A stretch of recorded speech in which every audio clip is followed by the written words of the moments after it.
Esta es la tarde en el continente americano. Cuando anochece en Europa y amanece en Asia, así cae la tarde en el continente americano y transcurre la noche y el amanecer en el resto del mundo. La tarde.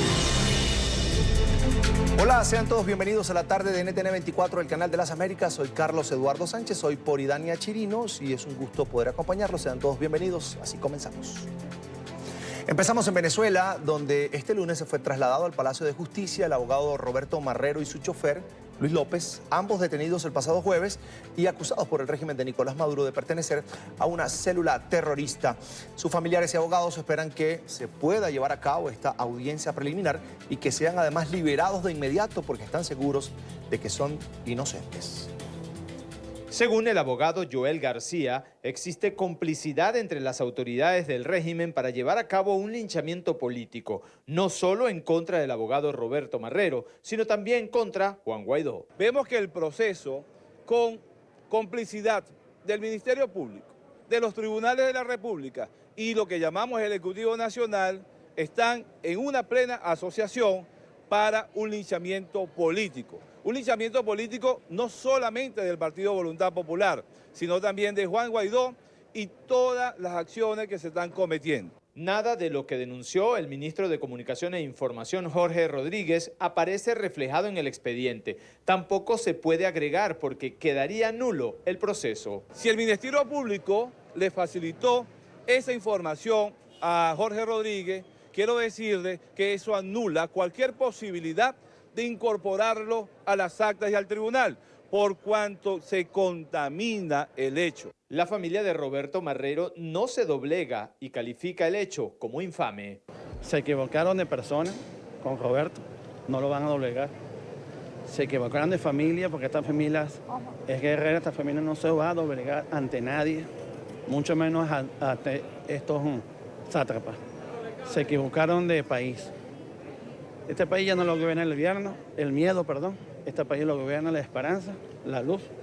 Y vamos a salir de estos delincuentes muy pronto. El pasado jueves, junto a Marrero, fue detenido su chofer Luis Páez. Su familia cuenta que es un hombre que solo se dedica a trabajar y a mantener a su mamá y a su sobrino que quedó huérfano. Es posible que hundan a una persona injustamente porque yo sé, y todo el que conoce a mi hijo sabe que mi hijo es un hombre trabajador, que es un chofer que estaba trabajando, que me mantiene a mí y a un nieto que tengo que quedó huérfano de padre y madre, porque yo acabo de perder una hija.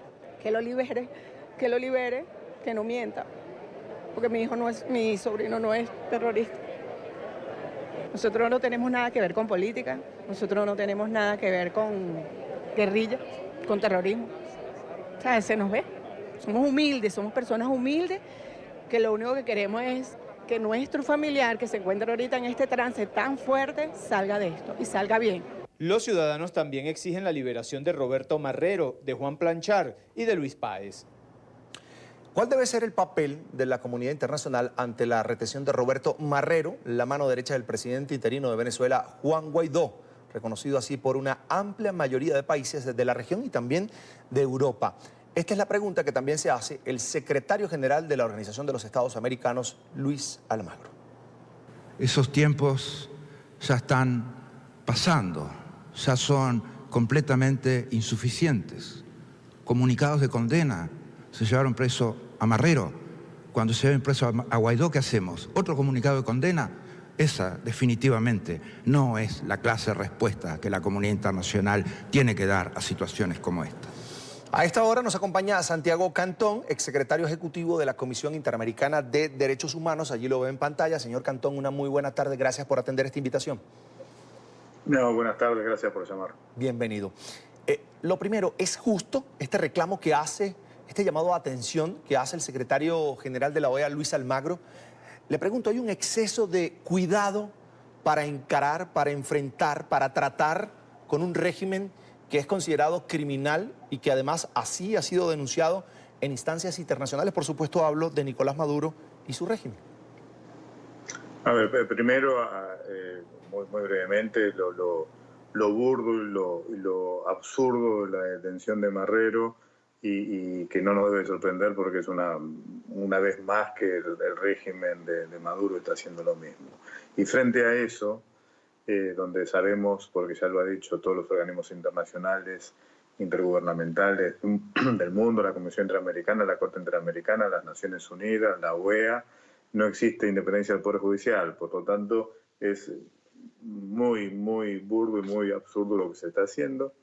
Y ahí la comunidad internacional tiene que responder y tiene que responder con fuerza, que es lo que pide el secretario general, frente al temor de que no se responda con la fuerza que se tiene que tener en estos casos y que el día de mañana, como él dice, ¿qué pasa si lo ponen preso a Guaidó? Ya lo hemos visto en el pasado, cuando lo metieron preso a Leopoldo López, en fin, hay cientos de presos. Y ahí la importancia que se actúe rápidamente, que se actúe con más sanciones, que se ponga más presión política, que el grupo de Lima actúe con más fuerza. Creo que la presión internacional es la principal herramienta que tenemos diplomática, internacional, para poder encontrar una solución a esto. Señor Cantón, ya son varios meses de mucha presión internacional. Por ejemplo, el régimen de Nicolás Maduro no cuenta con reconocimiento en Europa, por ejemplo. Eso es un avance importante para la lucha democrática en Venezuela. Sin embargo, la gente espera más. Ese más, ¿qué podría hacer? ¿Cómo podría la comunidad internacional poner un granito de arena más en pro del retorno de la democracia en Venezuela?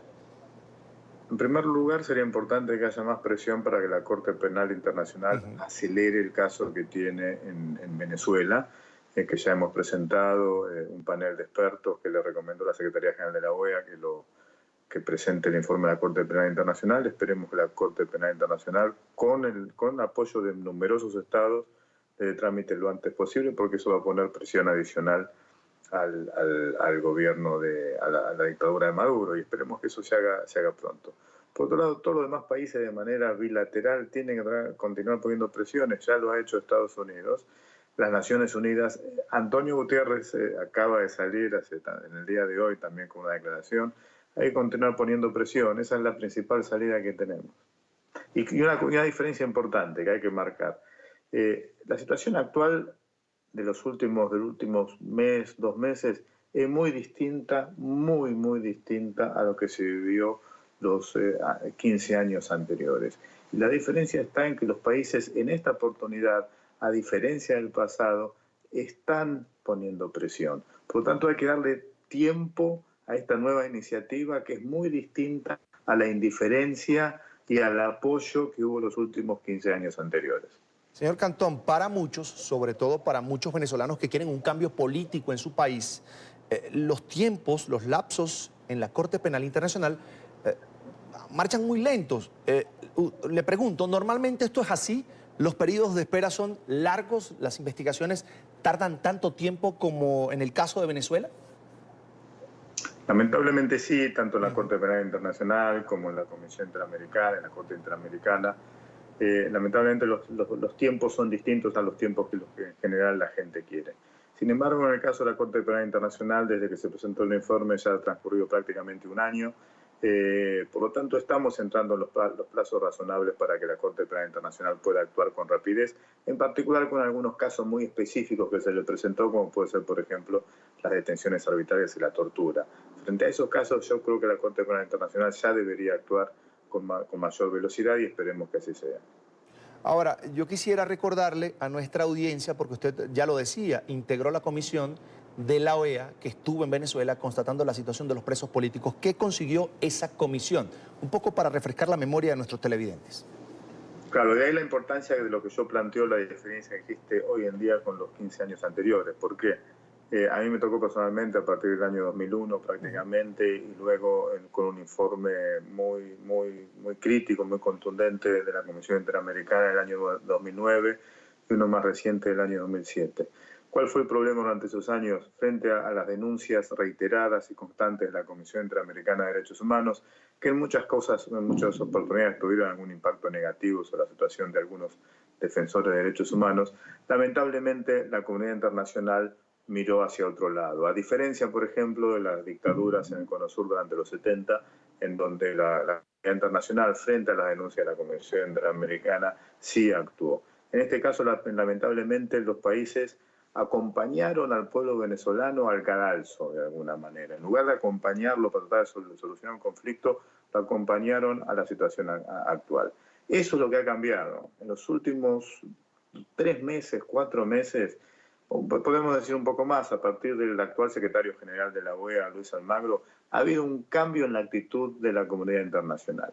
Y eso es lo que estamos viviendo en estos momentos y esperemos que continúe con más fuerza, se continúe poniendo la presión para poder encontrar una salida pacífica a la grave situación que está viviendo en Venezuela. Señor Cantón, los venezolanos, muchos presos políticos, familiares de presos políticos, dirigentes políticos que hoy no pueden ejercer su profesión, su oficio con libertad en Venezuela, sienten algo de decepción cuando están frente a posiciones, por ejemplo, como el gobierno de México, de Andrés Manuel López Obrador, de Uruguay, que bajo un concepto de respeto al principio de no injerencia en asuntos internos de otro país, de alguna manera le dan la espalda a la ciudadanía, a quienes están oprimidos hoy día.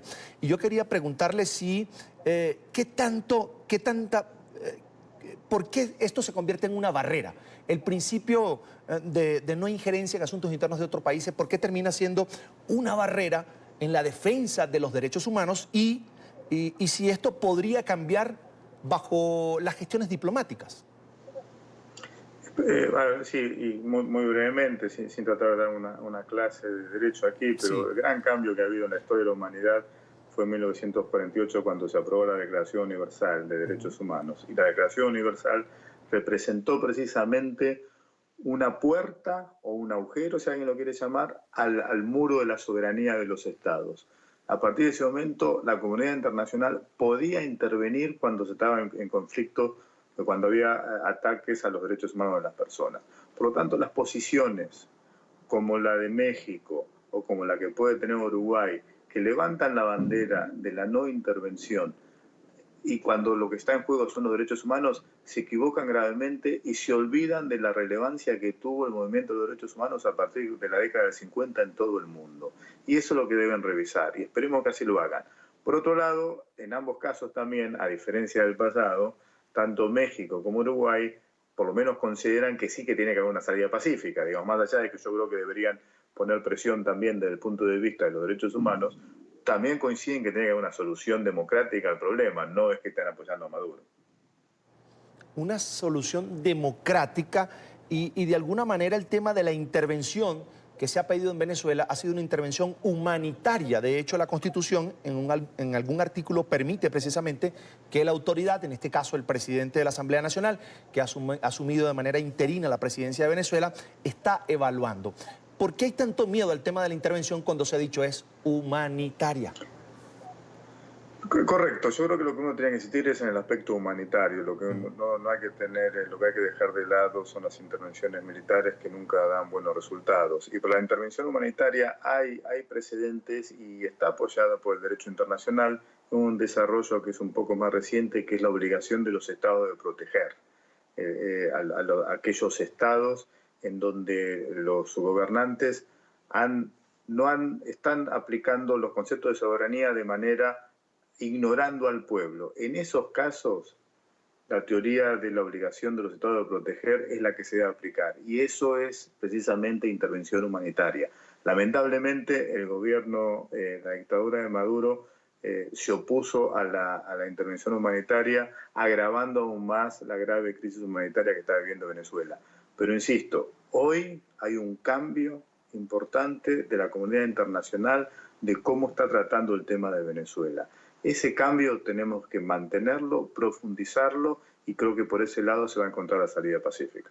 Fíjese, la Comisión Interamericana de Derechos Humanos, de la cual usted fue parte, fue secretario, está emitiendo medidas cautelares de protección a favor de personas detenidas en la Dirección General de Contrainteligencia Militar en Venezuela. Son civiles que por expresar, en este caso, su posición, su pensamiento, su deseo de cambio, están siendo llevados a cárceles militares.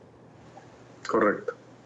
Acabo de recibir hace minutos antes de esta llamada, acabo de recibir la comunicación de la Comisión Interamericana. Eso es fundamental de distintos aspectos. En primer lugar, cuando hablamos de derechos humanos, lo más importante es poder visibilizar que hay violaciones.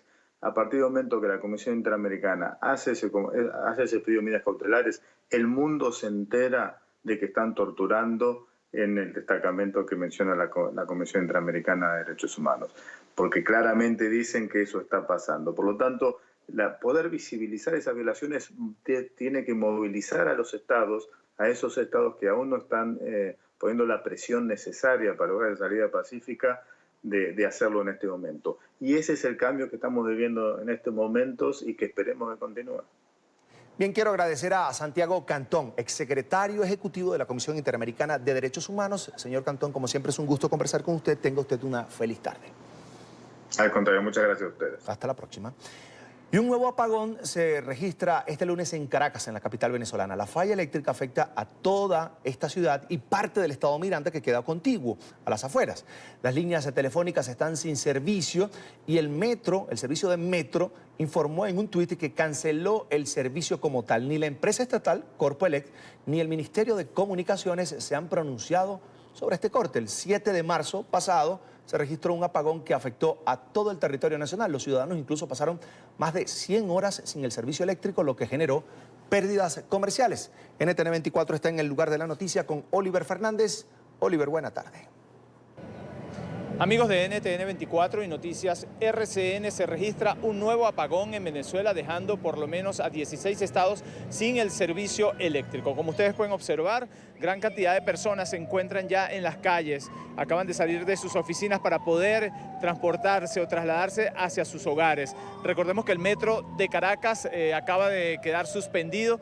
El metro de Caracas por lo menos circulan unas 3 millones de personas al día. Esto ha quedado suspendido por ahora y las personas, por supuesto, están tratando de buscar un transporte público terrestre para poder llegar a sus hogares. Esto ocurre a menos de 2 semanas de haberse registrado un apagón en Venezuela, en los 24 estados del país y también incluyendo a la capital, que recordemos tardó aproximadamente unos 3 días en restablecerse el servicio eléctrico en todo el país. Sin embargo, bueno, no ha habido una respuesta contundente por parte del Ministerio de Energía Eléctrica. Se ha hablado siempre de un sabotaje y esto, por supuesto, ha sido también criticado por diputados de oposición, quienes han dicho que se trata de la desinversión que se ha registrado en los últimos 20 años en Venezuela. Nosotros, por supuesto, el equipo de NTN 24 y Noticias RCN va a estar desplegado por la capital venezolana y le vamos a llevar toda la información que se genere luego de este apagón. Lamentablemente, agradecemos este reporte de Oliver. Lamentablemente, vuelve el caos a la capital venezolana y a 16 estados, como lo reportaba Oliver Fernández, por cuenta de otro apagón a nivel, ya pudiera decirse, nacional. Son las 3:18 de la tarde en Ciudad de México. A esta hora revisamos otros temas que hacen parte de la agenda informativa de hoy. Es noticia el presidente mexicano Andrés Manuel López Obrador, quien presentó este lunes un mecanismo de protección contra periodistas y defensores de los derechos humanos en el país. La Secretaría de Gobernación anunció la implementación de 3 iniciativas para resguardar a comunicadores y activistas en todo el territorio. Aseguran que se trata de acciones urgentes, tecnológicas, físicas y preventivas que se pondrán en marcha para beneficiar a 292 periodistas y 498 defensores. Todos ellos amparados bajo el programa. Según reportes oficiales, durante la administración de López Obrador, 6 periodistas y 9 activistas han sido asesinados. ¿Cuáles son las medidas que adopta del mecanismo de protección? Son de 3 tipos. El primero son las medidas urgentes, que tiene que ver con situaciones de alto riesgo, que implica la evacuación de la persona que se encuentra en situación de riesgo, su reubicación temporal, el que se le asignen escoltas de cuerpos especializados, que se protejan los inmuebles en los que se encuentran y todas aquellas medidas que se requieran para salvaguardar su vida, integridad y libertad de las y los beneficiarios. El segundo tipo de medidas de protección son las vinculadas a cuestiones tecnológicas y físicas, que va desde la entrega de botones de asistencia con aplicación de localización, equipo celular, radio o telefonía satelital, la instalación de cámaras, cerraduras, luces, otras medidas de seguridad en las instalaciones donde laboren o donde estén viviendo, que se les otorguen chalecos antibalas, detector de metales, automóviles y todas aquellas que se requieran para salvaguardar su integridad. Y es noticia una nueva caravana migrante que avanza por Centroamérica hacia los Estados Unidos. Según autoridades mexicanas, por lo menos 1.200 migrantes centroamericanos y cubanos cruzaron este fin de semana la frontera con Guatemala y partieron desde la ciudad de Tapachula, en el estado de Chiapas, hacia el norte. Revelaron que la mayoría de los inmigrantes ya estaban dentro de México cuando formaron esta caravana. Los migrantes cubanos habían estado varados durante casi 2 semanas a la espera de un salvoconducto que las autoridades migratorias les debían otorgar para estar legalmente en territorio mexicano.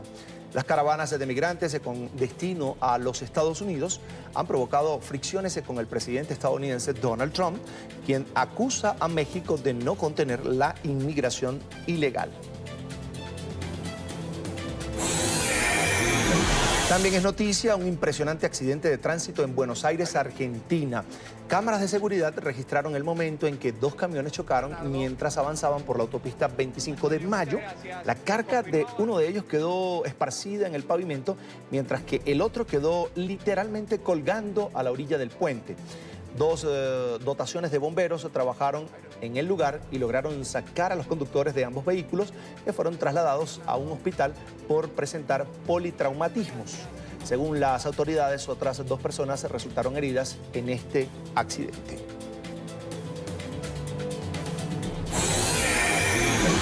Y es noticia el aumento del número de víctimas tras el paso del ciclón Idai en el sur de África.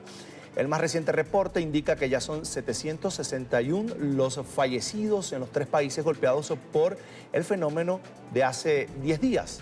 En Mozambique, el número de muertos aumentó a 446, mientras que hay 259 fallecidos en Zimbabue y al menos 56 en Malawi.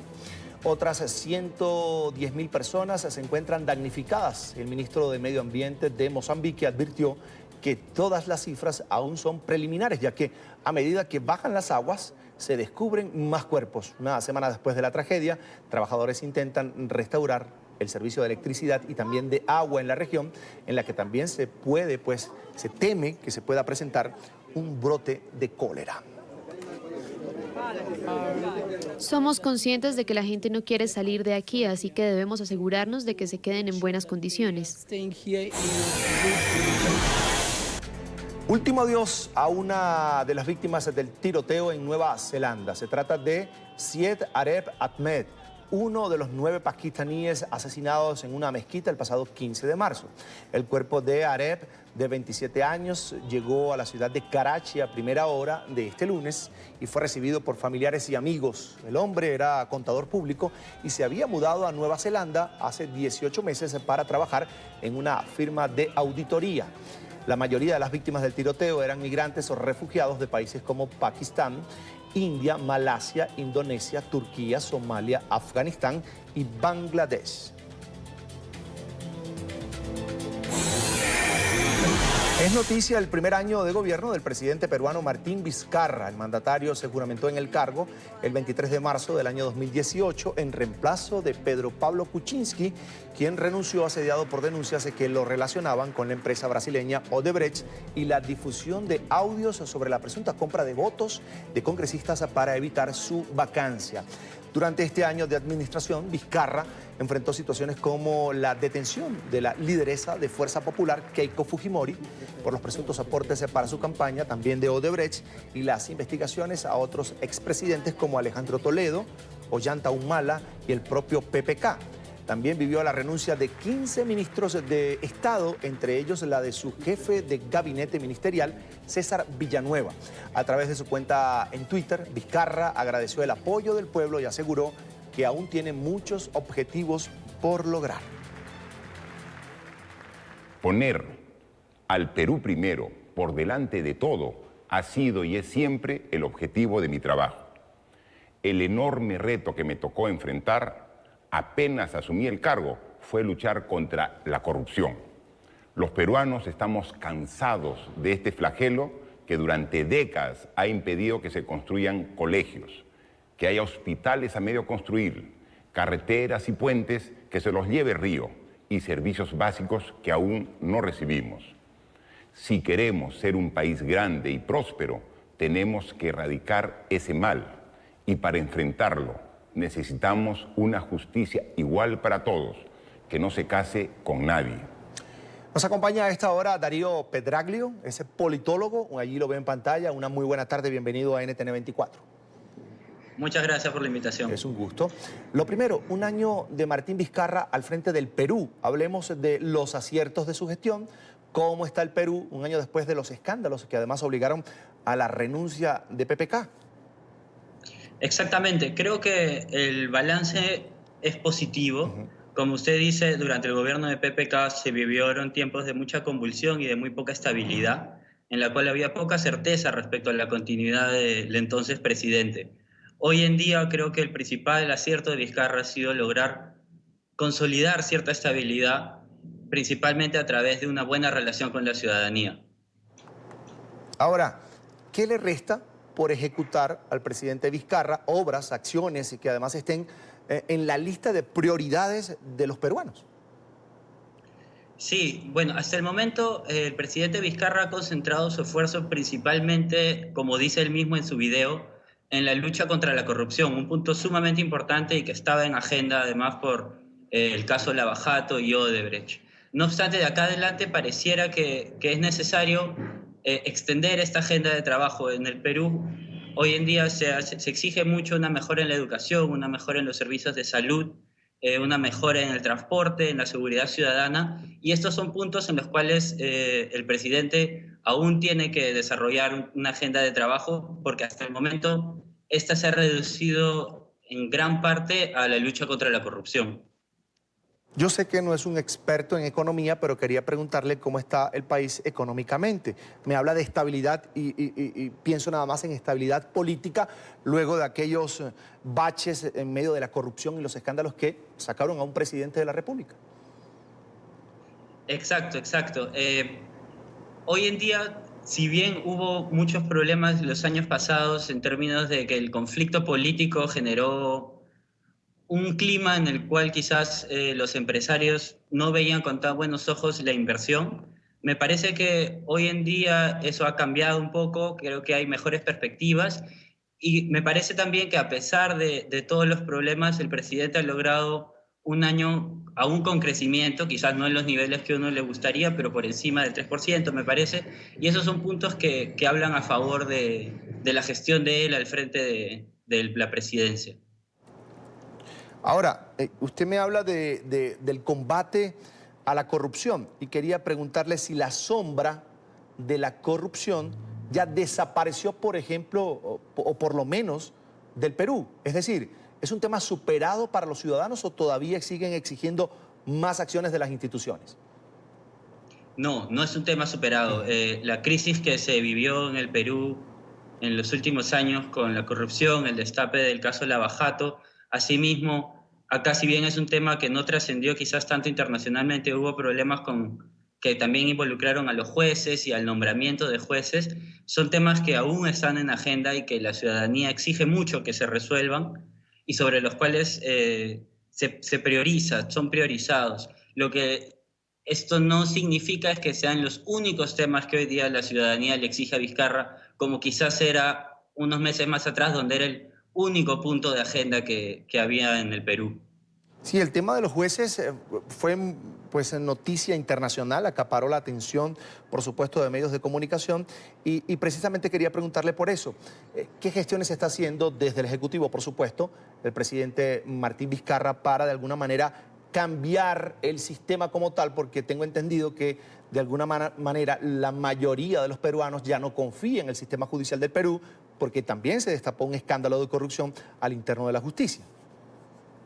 Sí, ese fue un tema sobre el cual se ocuparon mucho las planas de los diarios en el país y la principal acción de Martín Vizcarra probablemente en ese sentido fue el referéndum en el cual se propuso y se aprobó la creación de una nueva institución que nombre a jueces y fiscales y la reforma también del sistema judicial y del sistema fiscal es un asunto que el presidente está buscando encauzar a través del Congreso, pero está encontrando ciertas, no digamos resistencias, pero ciertas trabas naturales de la dinámica política que quizás le impiden satisfacer por completo los deseos de la ciudadanía de reforma para lograr un entorno en el cual haya más confianza sobre las instituciones y también más confianza sobre los políticos y los jueces y todos los encargados de impartir justicia. Señor Darío, Perú es un país destino de ciudadanos venezolanos que huyen de la crisis, por supuesto, generada por políticas que de alguna manera han golpeado la economía y la vida del ciudadano. Y quería preguntarle, ¿es un tema que ha sabido manejar el gobierno? ¿Está controlado de alguna manera? ¿No está afectando la vida, la estabilidad de los peruanos, la llegada de los venezolanos? Bueno, creo que ante la crisis humanitaria que se vive en Venezuela, había consenso de que el Perú tenía que abrir sus puertas a los ciudadanos venezolanos que salían de este mal momento y que buscaban en el Perú un espacio donde vivir tranquilamente y con una buena calidad de vida. Ahora bien, el número de venezolanos que ha llegado en este último año es muy alto y esto sin duda imprime también al gobierno una nueva exigencia porque son nuevos sectores que hay que incluir en la economía. Y bueno, el Perú tiene el problema de que es una economía muy informal. Entonces el reto es que estas personas que entren a la economía formal y además no quiten trabajo a los peruanos, porque si bien es muy importante recibirlos, es innegable que si este recibimiento significa que los peruanos van a perder sus trabajos o no van a hacer servicios, entonces esto puede también generar cierto descontento y no es lo ideal. Lo ideal sería generar un espacio en el cual peruanos y venezolanos convivan adecuadamente y ambos puedan desarrollarse. Ese es un gran reto que tiene Martín Vizcarra, especialmente si la situación en Venezuela no se termina de resolver. Ahora, el presidente Martín Vizcarra, de alguna manera, en nombre del Perú, ha cerrado filas con el Grupo de Lima, con el grupo de países de la región que están buscando una salida precisamente a la crisis en Venezuela. Eso es algo ya más político. De alguna manera están buscando cercar económica y políticamente al régimen de Nicolás Maduro para que abandone el poder. ¿Los peruanos están de acuerdo con esta gestión? ¿Están cerrando fila también los ciudadanos con el presidente Martín Vizcarra en esa gestión por recuperar la democracia en Venezuela? Tengo la impresión que sí. Creo que la mayoría de la ciudadanía apoya este esfuerzo y esta iniciativa y este liderazgo del presidente del Perú para lograr encontrar una salida en la cual Venezuela pueda mejorar la situación que vive.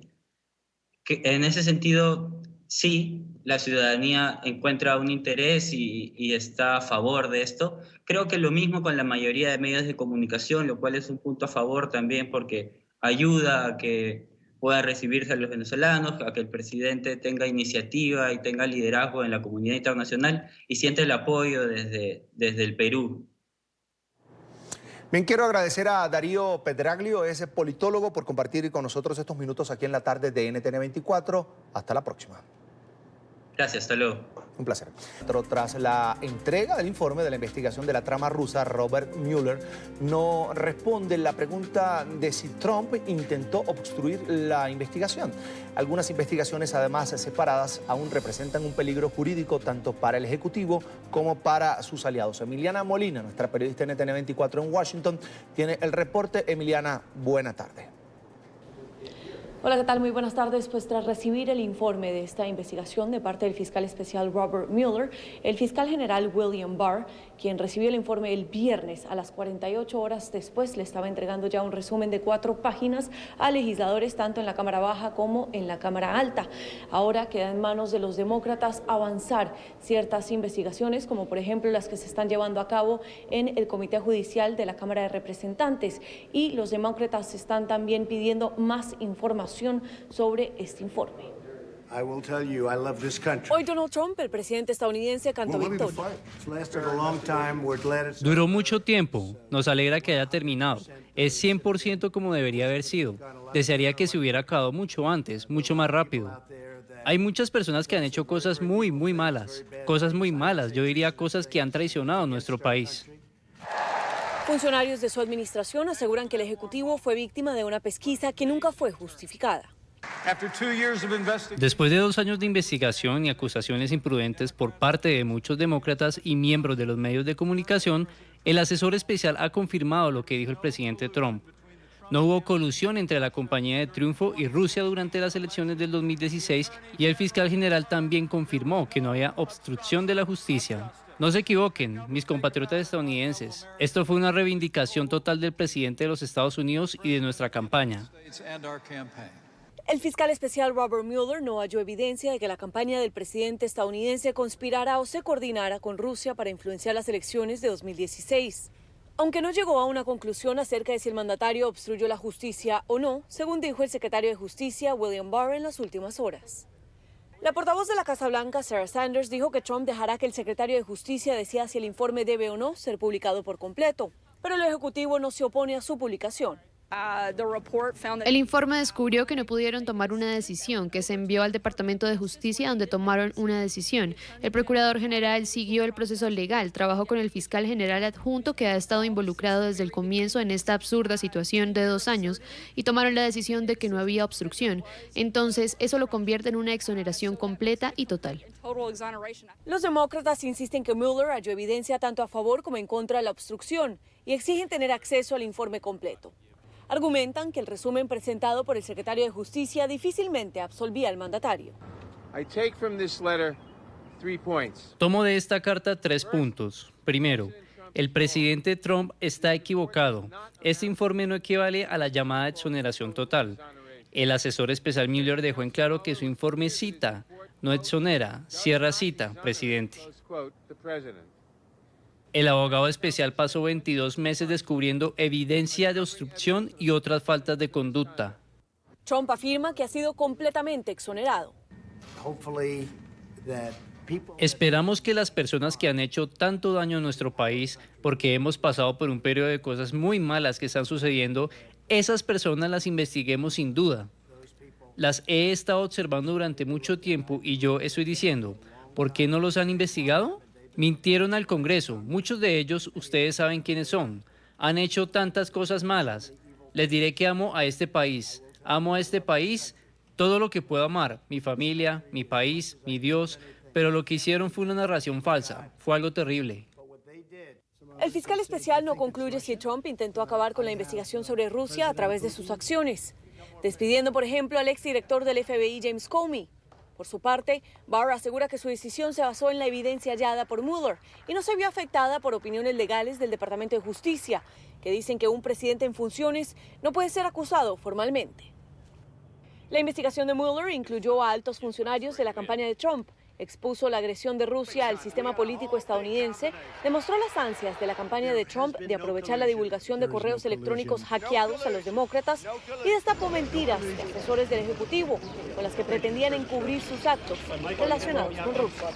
Como diría el presidente, bromas y casas de brujas. Nunca se sabe cuándo van a terminar y nunca se sabe qué va a pasar a continuación. Estoy sorprendida. Me sorprende que todos quieran que se divulgue toda la información, porque ciertamente hay personas que han cooperado con la investigación que no pudieron dejar de enviar mensajes de texto, correos electrónicos y hablar con los medios.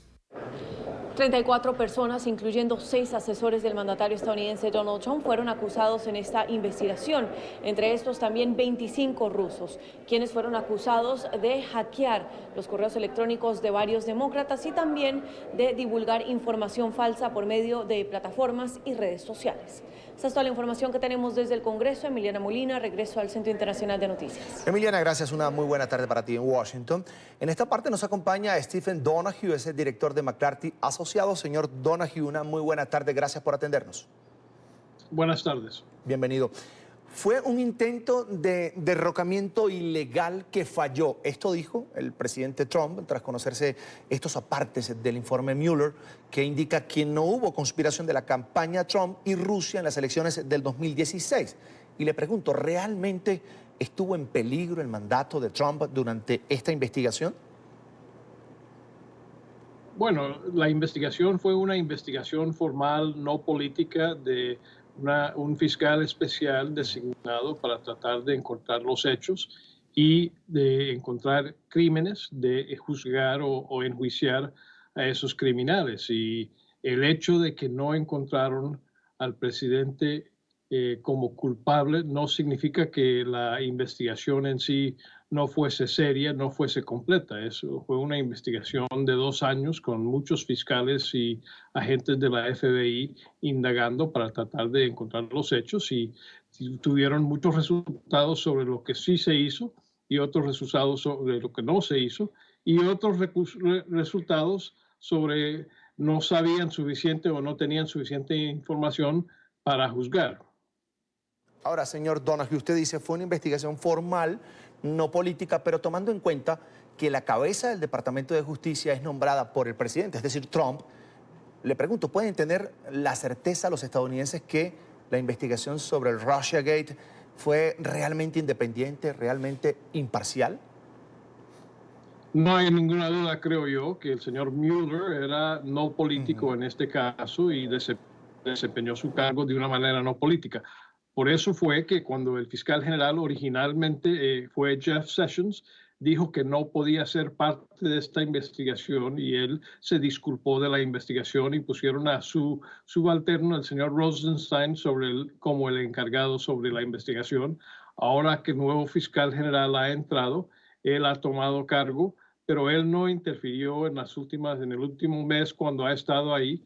Lo que él ha hecho es escribir el resumen que se dio a luz el domingo y todavía hay que esperar a ver qué son los resultados de los detalles cuando ese informe se pasa al Congreso, como ha de ser, y que se revele los detalles de qué fue lo que encontraron, cuáles son las evidencias, quiénes hicieron qué cosas, quiénes dijeron qué cosas, para entender completamente lo que ocurrió, por qué y cómo se hizo.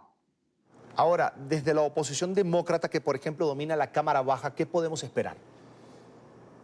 Bueno, la Cámara Baja, los demócratas quieren entender los hechos en detalle. Ellos quieren entender cómo fue que los rusos interfirieron en la elección presidencial, quiénes fueron los que cooperaron o no, directamente o indirectamente, y para poder saber qué se puede hacer para que esto no ocurra otra vez.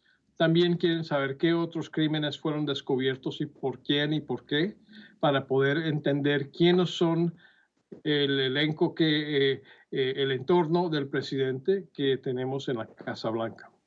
Ahora, si bien este informe pues se señala que no hubo colusión entre la campaña Trump y Rusia, pues no libra al presidente de una posible obstrucción de justicia. Eso queda claro, resaltado. ¿Podríamos decir que Trump sigue con una cuenta pendiente? Bueno, lo que encontró es que no hubo un concierto para delinquir entre los rusos y la campaña, pero no encontró y no hay detalles sobre si o no hubo un intento de tratar de obstruir esa investigación. El argumento que usan es si no hubo un crimen de delinquir, de concierto para delinquir, no puede haber una obstrucción de ese crimen que no ocurrió. Ese es un hecho o una teoría legal que está bajo disputa y por eso el señor Mueller no comentó o no decidió sobre el tema. Se lo entregó al Departamento de Justicia para que el fiscal general fuese el que dijera lo que dijo. Y lo que dijo fue: no encontramos suficiente evidencia para juzgar al presidente por obstrucción. No dijo que no obstruyó, sino que no hay suficiente evidencia para llevarlo a juicio exitosamente. Señor Donahue, ¿en algún momento de la investigación la opinión pública en Estados Unidos dudó de la moral del presidente Donald Trump? Bueno, yo creo que nadie tiene una duda sobre la moral del presidente Trump por muchas razones, pero eso no tiene... Este caso es un caso legal, no un caso moral. Es un caso político, no un caso moral. Y en los días en el cual vivimos, pues la moral ya no tiene tanto que ver con las decisiones políticas que se hacen. En los años del presidente Clinton y anteriormente hubo una situación completamente distinta donde acciones personales de un presidente tendrían un impacto mucho más fuerte tanto políticamente y legalmente. Eso ya no es el caso, por el momento no es el caso. Sí, claro, lo decía, señor Donahue, por el tema de un candidato a la presidencia de los Estados Unidos que se hubiese prestado para de alguna manera, ejecutar algo turbio. Es decir, no ahora que se conoce el resultado, pero si en algún momento el estadounidense hubiese dudado de la capacidad del presidente Donald Trump, sobre todo del candidato Donald Trump, de respetar las leyes. Ahora, es un año preelectoral y el presidente Donald Trump de alguna manera celebra esto como una victoria política. ¿Qué tanto cobra el mandatario con esta decisión y con esto que se conoce del informe sobre la injerencia rusa? Bueno, sin duda esto le da un espacio, un oxígeno para su campaña y para sus seguidores, pero quedan todavía casi 2 años para la elección próxima y hay que ver qué más se revela con los otros casos pendientes que hay y con otras cosas que él está haciendo. La situación mundial, la situación de la economía puede cambiar rápidamente en los 2 años que quedan y eso es parte del diseño de la campaña que el presidente Trump va a hacer, buscar cómo usa los hechos que han salido de este caso, cómo busca la situación actual en el país, cómo a sus seguidores y trata de crecer la cantidad de personas que estén dispuestos a votar por él. Y por otro lado, cómo le echa el balde frío de agua a los demócratas que por tanto tiempo han querido decir que los resultados de la investigación Mueller iban a causar que el presidente tuviese que ir a un juicio político que por el momento no se ve muy claro. Señor Donoghue, quisiera que me diera un panorama más claro sobre el tema de las investigaciones que iban en paralelo, lo reportaba nuestra corresponsal, nuestra periodista permanente en Washington, Emiliana Molina, que es un tema que de alguna manera deja en peligro al Ejecutivo. Quisiera hablar de esas investigaciones y qué podríamos esperar de allí, cuáles son los escenarios. Bueno, en paralelo a esta investigación tenemos las investigaciones sobre actos criminales que se hicieron sobre el uso de fondos o el recibir fondos de una manera ilegal. Tenemos varios casos en el cual diferentes miembros del entorno del presidente han mentido sobre sus relaciones con los rusos, con Wikileaks, con Assange, y esas mentiras son un crimen. Y hay que tratar de entender por qué estarían mintiendo sobre algo que no era criminal. Entonces, todos esos temas repercuten en el hecho de que son amigos, son íntimos, son miembros del entorno, el abogado, el contador, otros miembros de la familia del presidente, que han estado expuestos a investigaciones por otras cosas que no son directamente el caso ruso, pero sí que tienen que ver con las actuaciones del entorno presidencial. En una decisión adversa o condenatoria sobre esos casos, ¿el presidente Donald Trump pudiera terminar siendo afectado, señor Donoghue?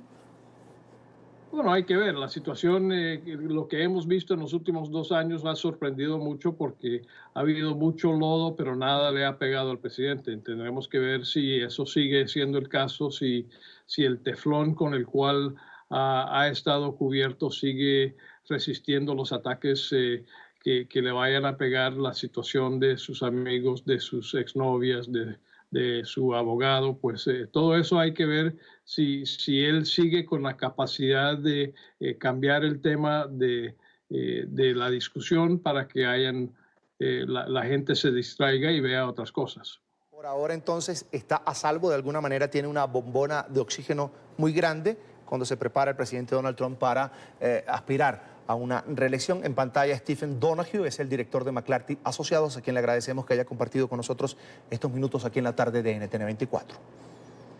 Muy buenas tardes, gracias. Igual para usted. El presidente de Estados Unidos, Donald Trump, reconoció oficialmente la soberanía de Israel sobre los Altos del Golán durante una reunión hoy en Washington con el primer ministro israelí, Benjamin Netanyahu. Israel ocupó este territorio tras la Guerra de los 6 días en 1967.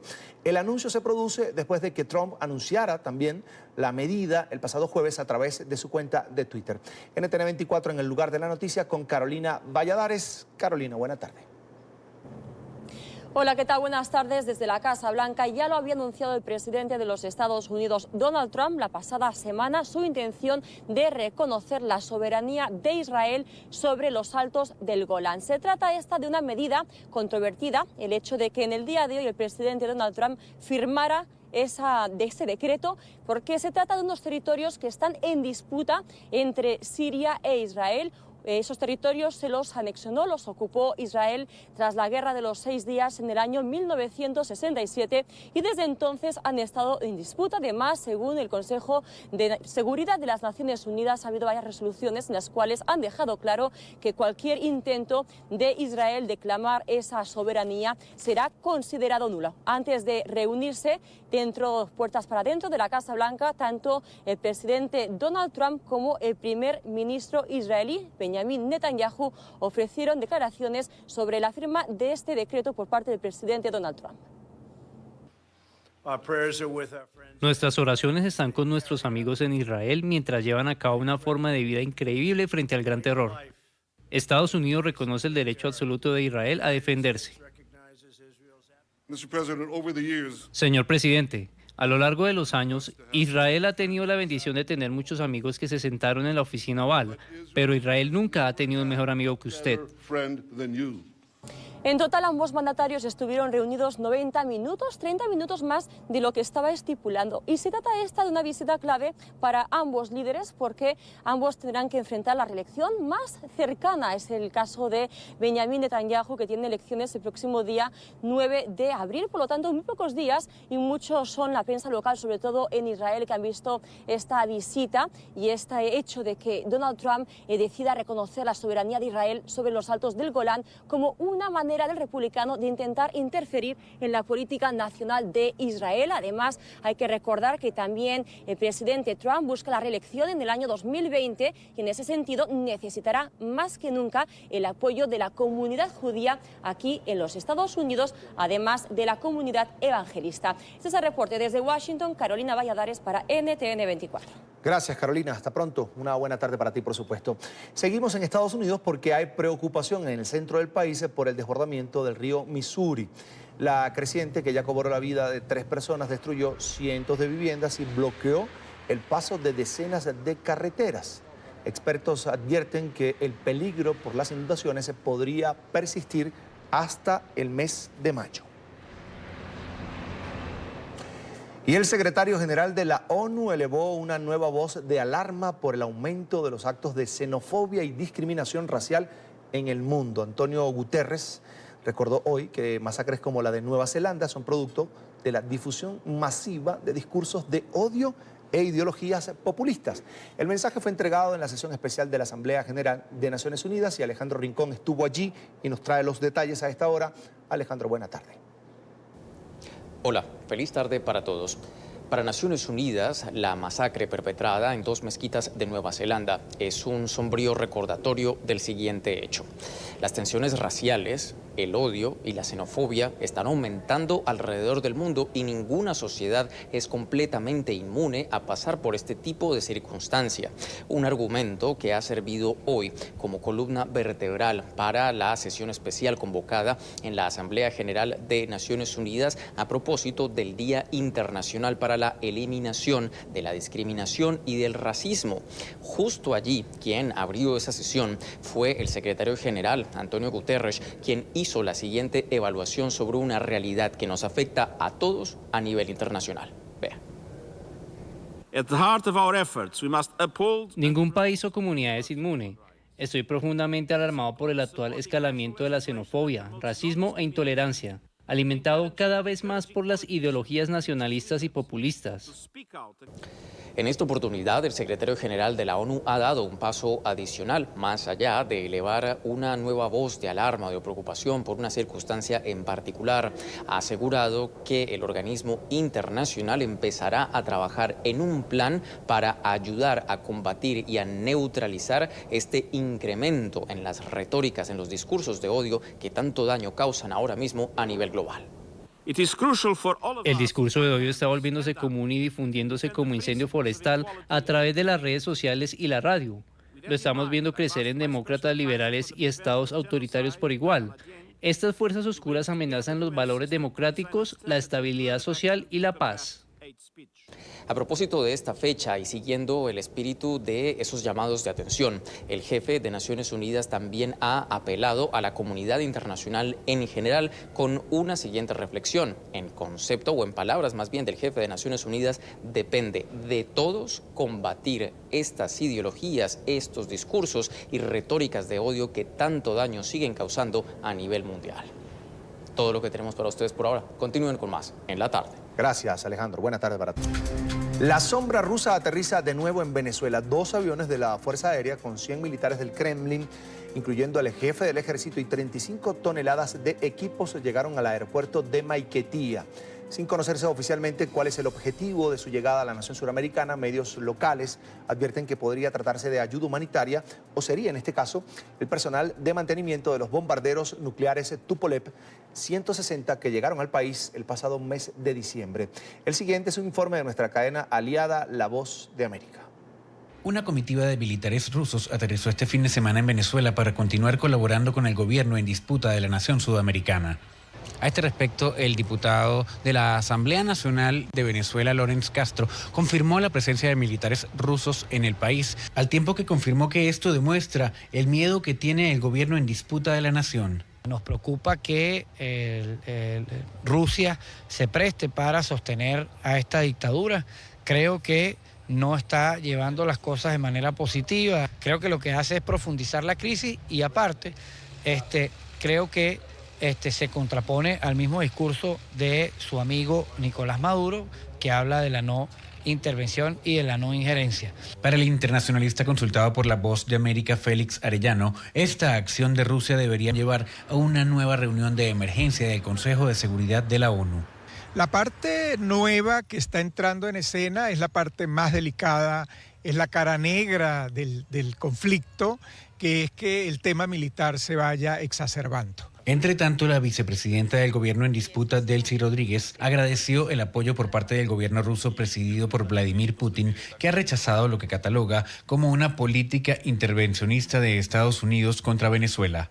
Y hoy hay 2 grandes bloques, donde países sometidos a los designios de Washington y países quienes defendemos nuestra propia soberanía e independencia. El secretario de Estado de Estados Unidos, Mike Pompeo, habló este lunes con el ministro de Relaciones Exteriores de Rusia sobre la situación en Venezuela y le pidió que cese su comportamiento no constructivo sobre el gobierno en disputa de esa nación.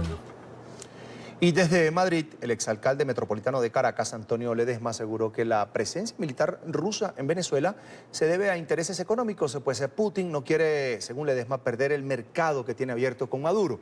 Ledesma también considera que hechos como estos deberían ser la justificación para que la comunidad internacional actúe enviando a un grupo militar autorizado por la Asamblea Venezolana con el fin de desarmar, principalmente a los grupos irregulares que operan en el país. Informe de Marcelo Moncayo desde la capital española. Hola, ¿qué tal? Saludos para ustedes en la tarde, amigos televidentes. Desde la capital española, el exalcalde metropolitano de Caracas, Antonio Ledesma, reaccionó ante la presencia de militares rusos en territorio venezolano. Para Ledesma, esta situación debería motivar a la comunidad internacional para seguir insistiendo en la consolidación de la presidencia interina de Juan Guaidó. Desde Madrid también se produjeron reacciones ante la presencia de un contingente militar ruso en territorio venezolano. Para el exalcalde metropolitano de Caracas, Antonio Ledesma, las intenciones de los rusos son claras. Los rusos tienen un interés militar, un interés político, un interés comercial. El interés comercial es seguir vendiendo fusiles, seguir vendiendo tanques, municiones, helicópteros artillados, pero también hacer de Venezuela una pieza que ellos puedan mover a su antojo en el tablero para provocar a los Estados Unidos. Además, considera que este hecho debería motivar a la comunidad internacional para actuar de manera más contundente.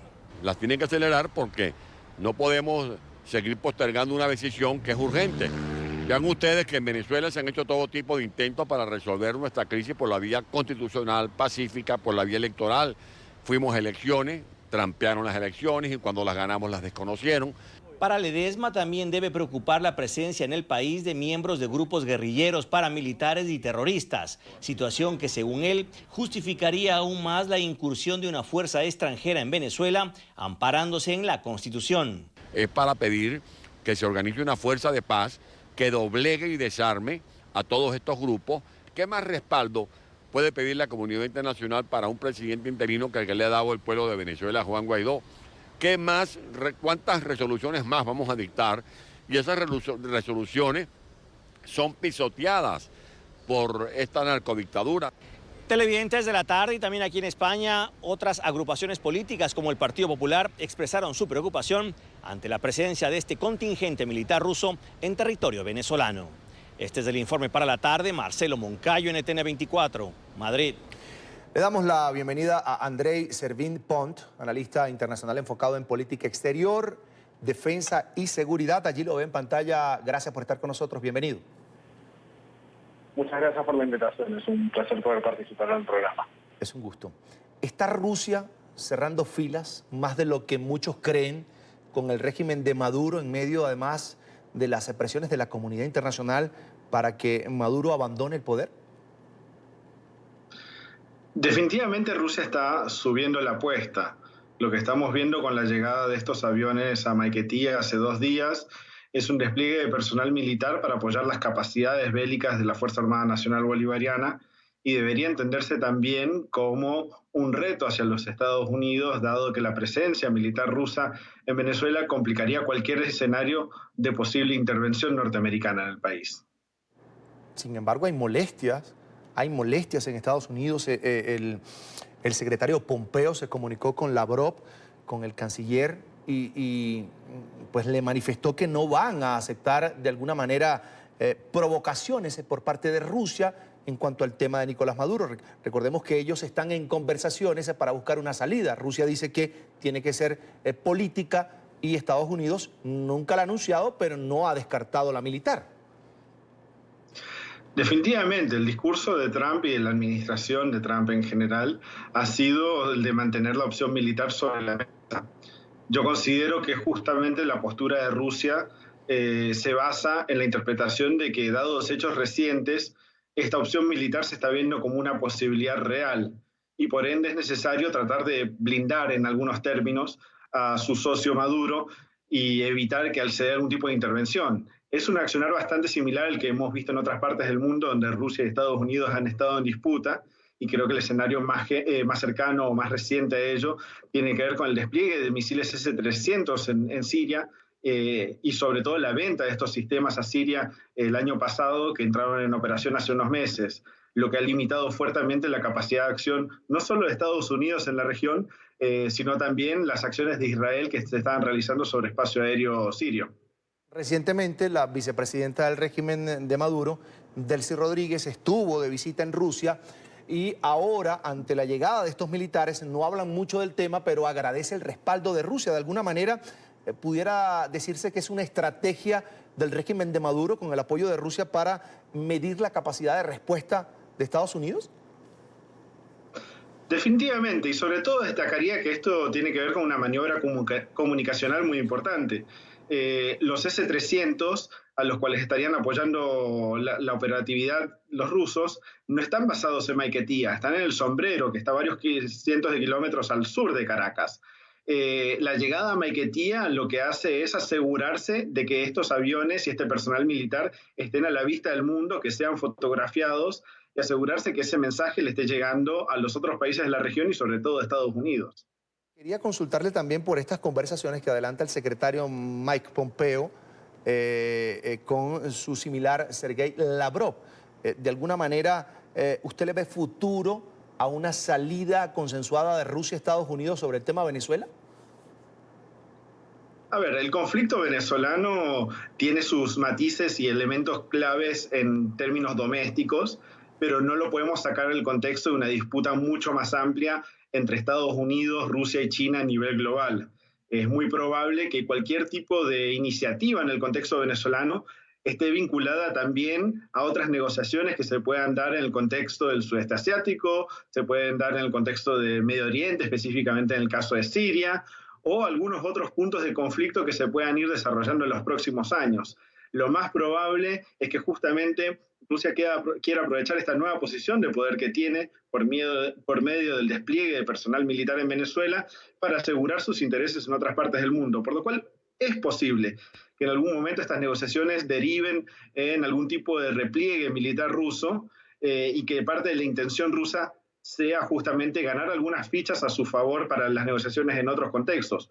O, por otro lado, podemos también sí estar viendo de una situación en la que Rusia trata de doblar su apuesta en Venezuela, entendiendo que la transición no va a ser beneficiosa para sus propios intereses económicos, sobre todo, pero también políticos y financieros en la región, y por ende quiere asegurarse el resguardo de Nicolás Maduro en el poder. Fíjese lo que dice desde el exilio el exalcalde metropolitano de Caracas, Antonio Ledesma. Dice que esta presencia militar en Rusia, en Venezuela, se debe a intereses económicos. Y quería preguntarle qué tan grande es el mercado de Venezuela para Rusia en cuanto al tema militar.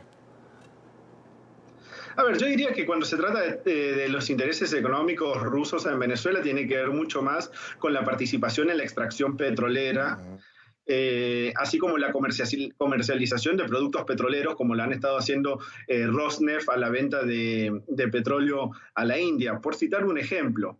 No tenemos contratos recientes militares en Venezuela, es más, ese espacio fue ocupado en parte por China, que empezó a ofrecer contratos con tecnología más adecuada y mejor servicio postventa en los últimos años, desplazando a los productores rusos que hasta ahora habían sí provisto una gran cantidad de equipamiento, sobre todo los sistemas de defensa antiaérea, aviones y vehículos terrestres. Pero ha sido un espacio que han ido perdiendo los rusos a los chinos. Ahora, hemos hablado del mensaje a la comunidad internacional que envía este apoyo militar de Rusia al régimen de Nicolás Maduro, pero a lo interno también hay una parte para los venezolanos. Le estamos diciendo a los venezolanos el poder del régimen no es solo político, sino también militar. Sin duda, y esto se suele expresar en diferentes frentes, o sea, desde Maduro haciendo un llamado público a los colectivos, al refuerzo de los vínculos militares con otros países, o otra noticia que pasó desapercibida en estos días que tiene que ver con el refuerzo de las unidades de contrainsurgencia, las unidades de cazadores, que están recibiendo nuevo equipamiento, que están recibiendo nuevos sistemas de artillería, con el objetivo de que ante una situación de inestabilidad interna, estas unidades militares que están diseñadas para aplacar algún tipo de sublevación o unidades paraestatales o guerrilleras que quieran sublevarse contra el gobierno, se puedan emplear este tipo de unidades para suprimir este tipo de rebeliones. Y eso también es un mensaje muy claro a la población venezolana. Ahora, hablemos por supuesto también del comportamiento, aprovechando este tema, usted lo tocó, que el campo militar lo había tomado más China, pero China en lo político se ha mantenido de alguna manera al margen de esta disputa entre Juan Guaidó y el régimen de Nicolás Maduro, y aprovecho la oportunidad porque recientemente lo más que hizo fue, se dio la suspensión de la reunión del BID, precisamente porque no se le otorgó la visa, pero tampoco invitaron en este caso, no estaba invitado a la reunión del BID, el representante de Nicolás Maduro, pero China en esto del tema militar, de la confrontación, no sé si comparte esta opinión conmigo, de alguna manera está observando muy desde fuera lo que ocurre en Venezuela. Bueno, China históricamente ha sido mucho más cautelosa a la hora de desplegar medios militares para defender sus intereses fuera de sus fronteras. Entonces, en contraste con Rusia, claramente es menos agresiva esta postura, pero por otro lado tengamos en claro que sí siguen proveyendo de servicios esenciales para la Fuerza Armada Nacional, sobre todo cuestiones como todo el sistema de entramado de redes de radares militares que dan cobertura a la totalidad del espacio aéreo venezolano. Los sistemas chinos siguen teniendo soporte técnico chino, por lo cual no es un apoyo menor, es el que está estipulado dentro de los contratos de adquisición, pero es un apoyo importante. Yo no creo que veamos en el corto plazo un despliegue militar como el que realizan los rusos. Y ahí también porque hay una cuestión de complementariedad. O sea, también en la relación que llevan adelante Rusia y China para fortalecer su penetración y presencia dentro de la región, entienden que hay fortalezas y debilidades de cada uno. Y sería quizás hasta redundante aumentar una presencia o establecer una presencia militar china cuando Rusia ya está llevando adelante esa función. Usted tocó un tema también, el tema de los colectivos, que son grupos paramilitares armados que de alguna manera responden al régimen de Nicolás Maduro, y lo denuncia también el exalcalde metropolitano de Caracas, Antonio Ledesma, y pide ayuda para Venezuela porque ante una situación de levantamiento social como el que se está viviendo en Venezuela, la respuesta o la primera respuesta del régimen, del partido del régimen, viene precisamente por esta vía. ¿Estados Unidos, usted cree que llegue a evaluar también la posibilidad de contrarrestar a estos grupos, que son grupos armados, de alguna manera delincuentes, paramilitares?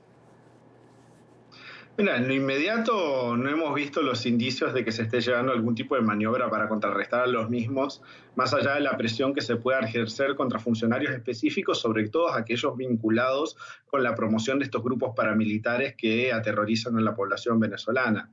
Yo creo que en el plano militar, justamente, lo que sí veríamos es que si aumenta la presión sobre Venezuela, si se sigue discutiendo como viable la opción militar en el contexto venezolano, estaremos viendo una amenaza mucho más en términos convencionales, o sea, la posibilidad de que Estados Unidos lleve adelante una operación aérea, naval, posiblemente terrestre también para el desplazamiento de Maduro y sus aliados, y eso en todo caso podría ser en algún momento seguido de una operación más amplia de estabilidad, pero no tenemos ni remotamente suficiente información o indicios para concluir de que realmente se está llevando adelante esta preparación, y es más, tenemos algunos casos históricos como es el de Libia, en el cual Estados Unidos sí apostó a la remoción de un líder, pero no al establecimiento de tropas en el terreno que hubiesen contribuido a una misión de estabilización doméstica.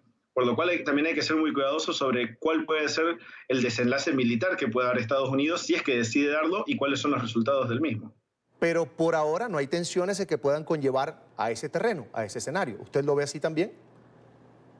Por ahora no, hemos tenido algunos puntos de tensión. Creo que igual tenemos que contextualizarlo en cómo percibe el rol geopolítico la Fuerza Armada Nacional Bolivariana, cómo perciben que se daría un posible conflicto, y eso ahí vale mucho este concepto de periodización. O sea, para la Fuerza Armada Nacional Bolivariana no hay varias hipótesis de conflictos, hay una sola. Y todas las situaciones, desde la inestabilidad interna hasta un posible conflicto armado con Colombia, hasta una intervención directa norteamericana, desde esa interpretación están todos vinculados a un accionar sistemático de los Estados Unidos para derrocar al régimen chavista.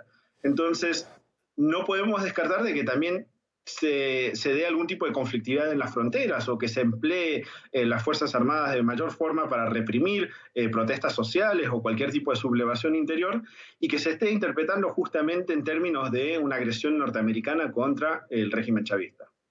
Quiero agradecer a Andrei Servin Pont, analista internacional enfocado en política exterior, defensa y seguridad, por compartir con nosotros estos minutos aquí en la tarde de NTN 24.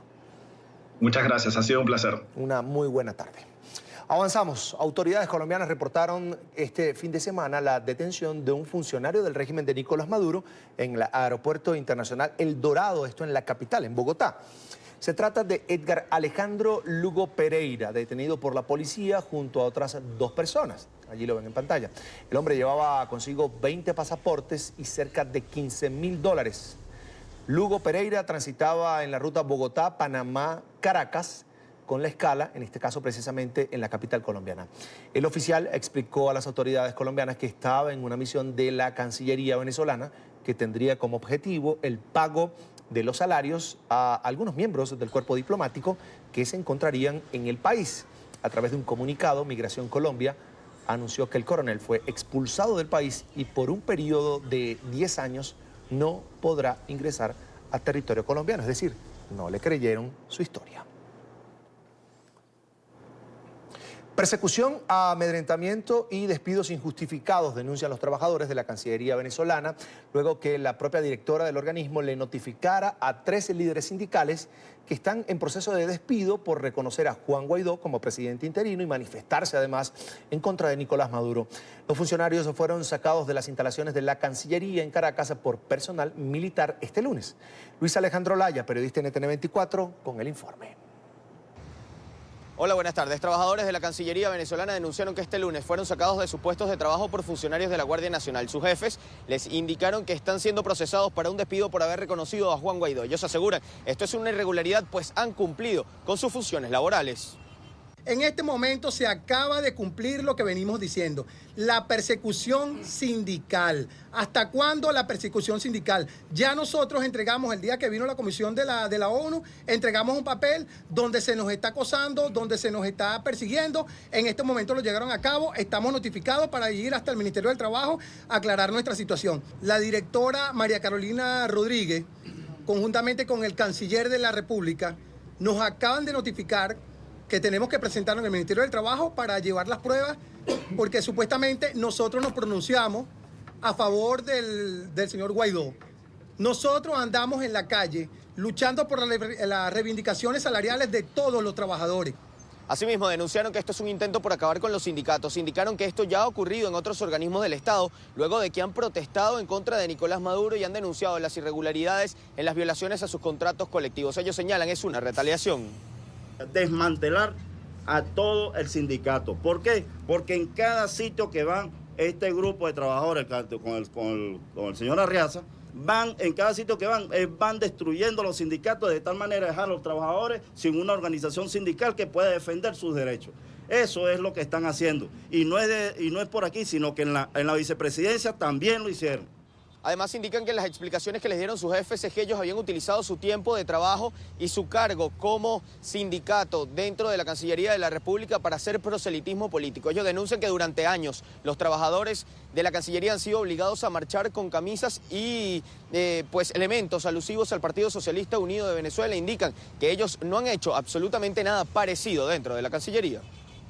Es un hecho grave que la mencionada ciudadana pretenda actuar en nombre y representación de la organización sindical sin el consentimiento de sus afiliados, demostrando que se trata de una conducta personal, no asociada a actividades sindicales y al margen del civismo que puede observarse en la actividad política democrática. Yo quiero que ellos me digan si en la Cancillería la gente no se puso camisitas del PCV para hacer propaganda política. Cuando las elecciones, a todas las elecciones que ha habido. Yo quiero que alguien me diga si en la Cancillería no han puesto carteles y propaganda política, que esa fue siempre mi crítica como funcionaria. Ahora resulta que José Patine, por estar en contra de Nicolás Maduro, es traidor a la patria. Pues todo el mundo tiene que saber que José Patine en su momento votó por Nicolás Maduro. Y cuando yo voté por Nicolás Maduro, era bien recibido en todas las direcciones de recursos humanos. ¿Qué quiere decir esto? Que los sindicatos para este gobierno tienen que ser patronales. Ellos recordaron que no es la primera vez que se dan este tipo de despidos que califican de injustificados. Aseguran que en el mes de enero cerca de 100 trabajadores fueron sacados de sus puestos de trabajo por manifestar en contra de las condiciones laborales y salariales. Desde Caracas, Venezuela, para la tarde de NTN 24, Luis Alejandro Laya. Mientras el régimen sigue negando la crisis humanitaria y económica en Venezuela, los ciudadanos revelan las penurias que viven bajo la administración chavista. En zonas donde en alguna época la explotación de petróleo dejó bonanza, hoy solo reina la desolación. Aquí comenzó la explotación petrolera en Venezuela hace más de un siglo. Lejos de la embriagante bonanza que atrajo a miles, en Menegrande solo queda desolación. Nosotros vivíamos aquí como los reyes, aquí había de todo. Teníamos terrazas, teníamos cines, esto había de todo, todo se acabó. La explotación petrolera le reportó al país con las mayores reservas de oro negro del mundo unos 750.000 millones de dólares entre 2004 y 2015. Pero la postración de la actividad dejó sin empleo a la mayoría de los trabajadores en Menegrande, ya que el bombeo pasó de 3.200.000 barriles diarios en 2008 a poco más de 1 millón en febrero, algo que según especialistas se produjo por la falta de inversiones y la corrupción. Acostumbrados a los altos salarios que ganaban en la industria del crudo, muchos migraron, huyendo de la peor crisis de Venezuela en su historia reciente. Los poquitos que quedaron desempleados. Y aquí vivimos de la pesca.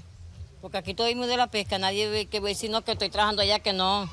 Y los que tenemos la familia afuera que nos están enviando un tuchito, que nos sostenemos con eso.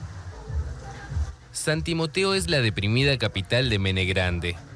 De los 700 metros de caminerías de madera que conectaban los palafitos, más de 300 han sido arrasados por mangueras, los tornados que se forman en la época lluviosa. Por lo general, las personas recolectan agua del lago para sus quehaceres, porque no reciben agua potable. Buscamos el agua en el lago para consumirla, lavando los corotos, que si para echarle a las pocetas, que a veces no tenemos agua, a veces hasta para bañarnos. La industria del crudo aporta el 96% de los ingresos del país y la petrolera estatal PDVSA llegó a estar entre las 5 más importantes del mundo. Hastiados de sufrir los rigores de la crisis, con escasez de alimentos y medicinas e hiperinflación, los habitantes de Menegrande añoran las épocas en las que llevaban una vida de reyes. Y hablamos a esta hora de las elecciones seccionales en Ecuador, con un escrutinio del 98,52% de los votos. El radiodifusor Jorge Yunda, del movimiento político Unión Ecuatoriana, se perfila como el nuevo alcalde de Quito, la capital, luego de haber logrado el 21,35% de los sufragios. La alcaldía de Guayaquil quedó en manos de Cintia Viteri, del Partido Social Cristiano, tras quedarse con el 52,81% de los votos. Analistas coinciden en asegurar que este proceso electoral sirvió para medir también el respaldo con el que cuentan tanto el expresidente Rafael Correa como el actual mandatario Lenín Moreno. Los cargos más representativos son las alcaldías de Quito, Guayaquil y Cuenca.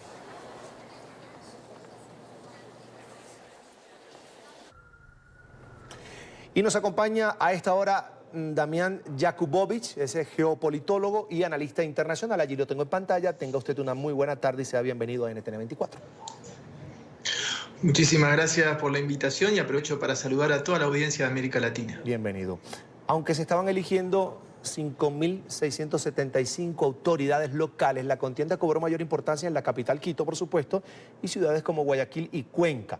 Comencemos por Quito. Allí ganó Jorge Yunda y le pregunto, ¿quién es Jorge Yunda? ¿Es cercano al correísmo, al presidente Moreno o es realmente independiente de estas dos figuras? Sí, sin duda lo más inesperado fue la victoria en Quito de Jorge Yunda, que es un empresario del mundo de la radio, un empresario que fue muy beneficiado con un perfil muy ascendente durante el gobierno de Rafael Correa. Podríamos situarlo como un independiente afín al correísmo, pero uno bien sabe, y un claro ejemplo es lo que pasó entre Rafael Correa y Lenín Moreno, ¿sí? De que uno no puede, es difícil pronosticar la permanencia de un político dentro de un espacio o una estructura. Pero podríamos decir que hoy en día se presenta como un independiente afín al correísmo. Bien, pasemos ahora a Guayaquil, donde repite la derecha. Era de esperarse, ganó Cintia Viteri.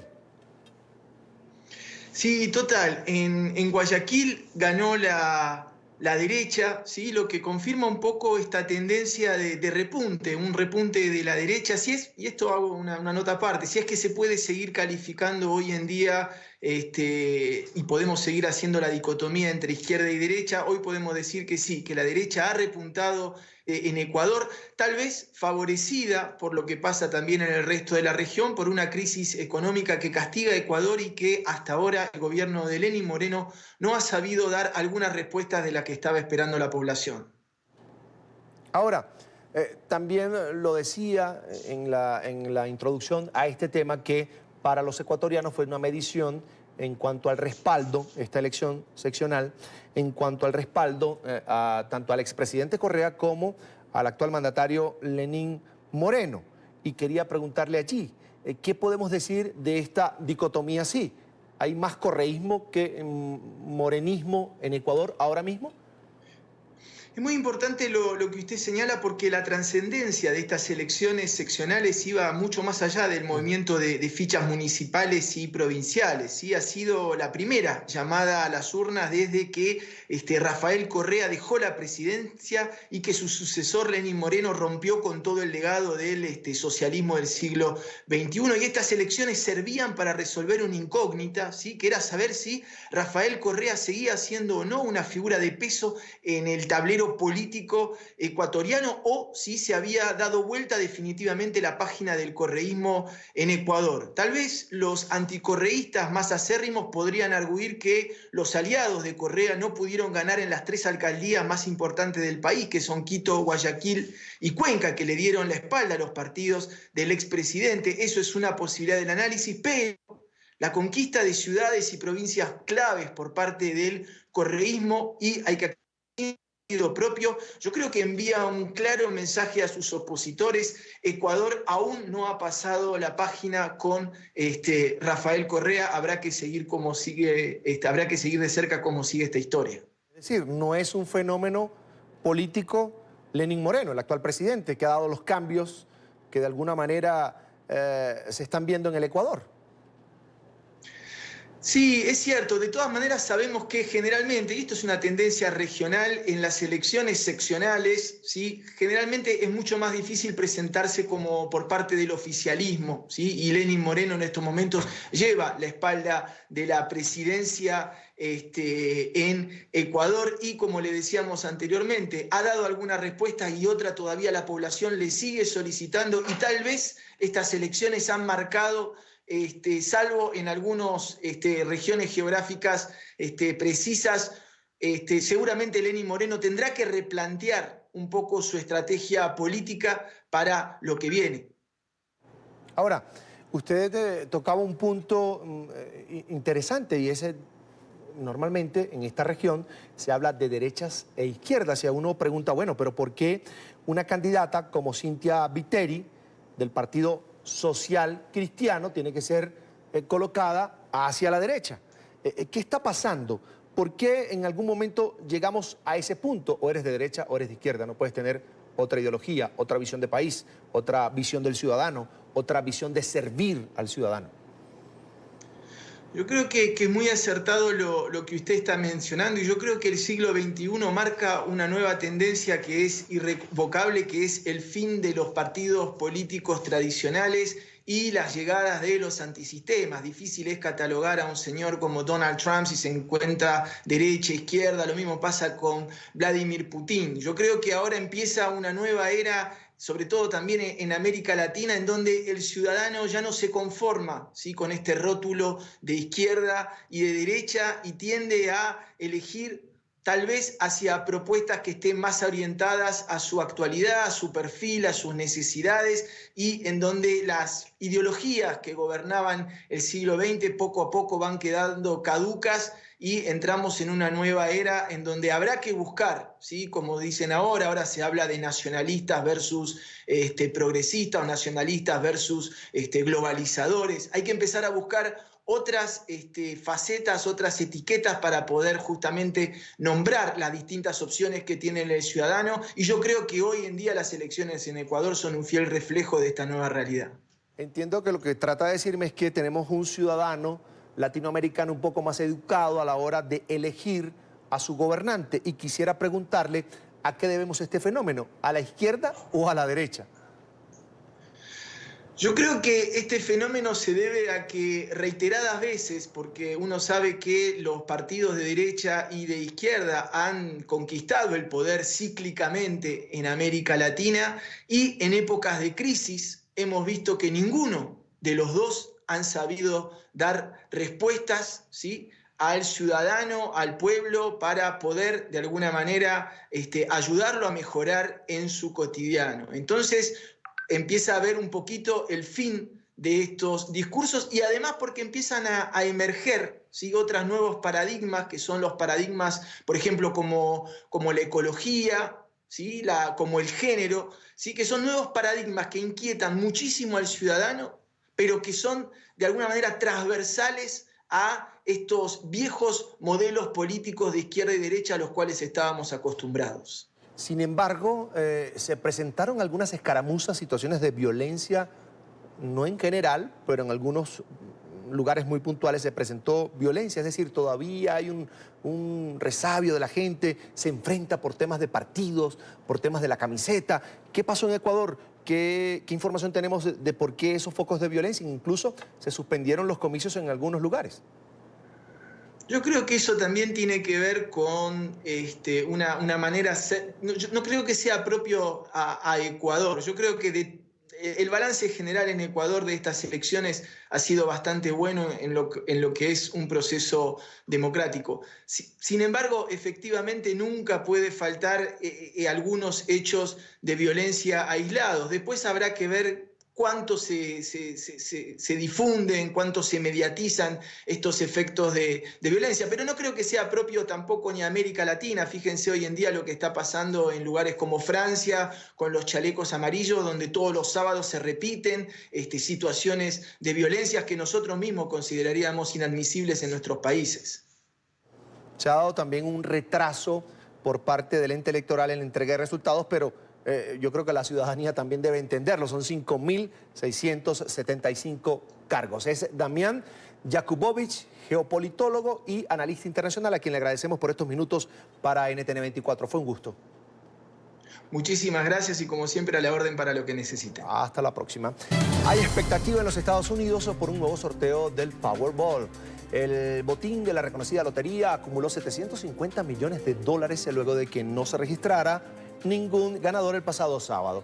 Compradores han salido a las calles para comprar un nuevo boleto del sorteo que se va a realizar este miércoles 27 de marzo. A pesar de que nadie se llevó el jackpot, sí hubo ganadores de premios de $1 millón, de $2 millones en Florida, Wisconsin, Illinois, Carolina del Norte, Dakota del Norte, New Hampshire, Nueva York y Carolina del Sur. Así llegamos al final de la tarde. Recuerden seguirnos en nuestras cuentas de Twitter y también en Instagram. Ahí están en pantalla. Gracias por estar con nosotros. Será hasta la próxima.